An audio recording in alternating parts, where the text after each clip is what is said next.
طبعا ده مش ماتش عربي على الاطلاق، ده ماتش اوروبي، ماتش اوروبي ومن الكتاب كمان.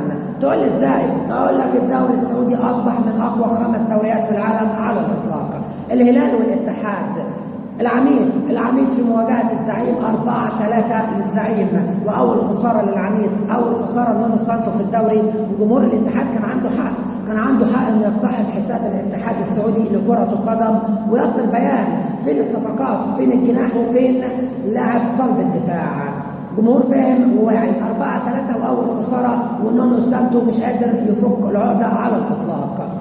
عموما الهلال من 5 جولات اصبح في الصداره ب 13 بونت، تعادل و4 انتصارات.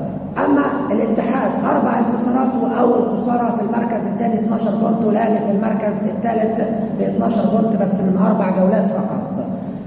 اخدك لحته ثانيه خالص.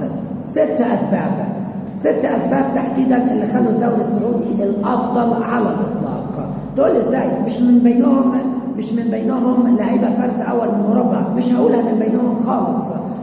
قبل ما نقول اول نقطه لازم تعرف ان عندنا في مصر الفتره الاخيره اترددت فكره ان احنا نقارن بين الدوري السعودي والدوري المصري، وعندنا صناع المنظومه في مصر بدا يرددوا شائعات ملهاش اساس من الصحه. تقول لي ازاي؟ التاريخ وحده لا يكفي على الاطلاق لاثبات افضليه حاجه على الثانيه، لاثبات افضليه شيء على الاخر. اول حاجه التنافسيه.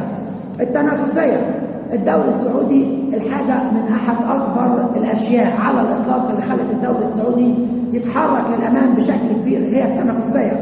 اكتر من 4 فرق هناك في السعوديه بتتنافس كل عام على اللقب، مش زي عندنا. الاهلي من ساعه ما انا اتولدت وهو بياخد الدوري، هتعد سنه او 2 أو 3 على الاكثر اخر 20 سنه الاهلي خسرهم، وده ما يرضيش ربنا. التنافسيه في الدوري السعودي عندنا 4 فرق، اذا كان الهلال او الاتحاد او النصر او الاهلي، وحط كمان من بعيد الشباب، كلهم بينافسوا على لقب الدوري، و4 فرق منهم اخذوا الدوري في اخر الفترات. موقع التاريخ والاحصاء او الفيفا اصدر بيان وقال كمان في التصنيف ان الدوري السعودي الافضل عربيا على الاطلاق في عام 2022. والله عندهم حق، وشابوه للسعوديه والمسؤولين عن الرياضه هناك. رقم 2 الحضور الجماهيري. تقول ازاي؟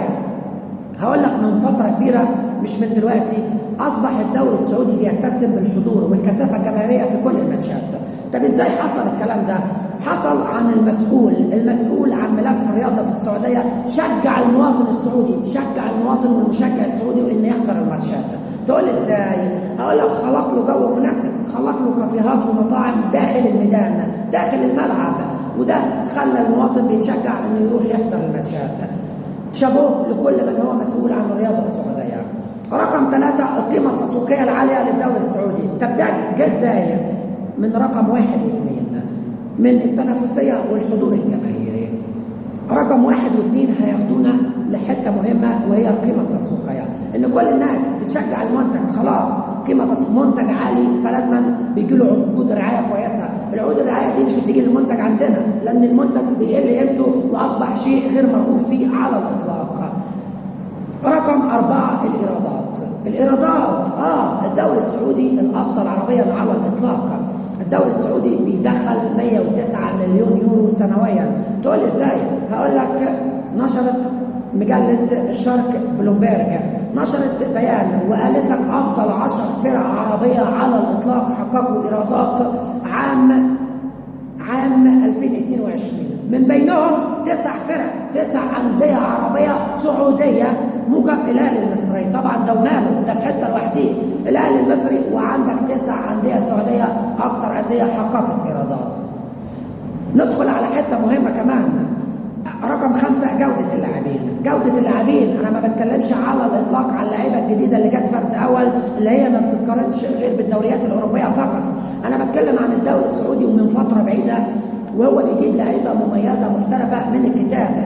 جعلت ان الدوري السعودي ده اصلا كان من افضل 22 دوري في العالم، والكلام ده من فتره بعيده قبل ما يجي نجوم الشباك. رقم 6 ودي اهم نقطه بالنسبه لي، مواعيد منتظمه، احترام للمواعيد، احترام للجدول. وهيجينا ان انت بتتكلم على تطوير المنظومه، وشابوه بتتكلم على جوده التصوير، البنيه التحتيه، الانشاءات، الملاعب، التصوير التحكيم. التحكيم، كل حاجه. من الاخر عايز اقول لك نقطه مهمه، الفرق كبير وبعيد للغايه بيننا وبينهم، يعني نقعد ساكتين. دمتم في امان الله.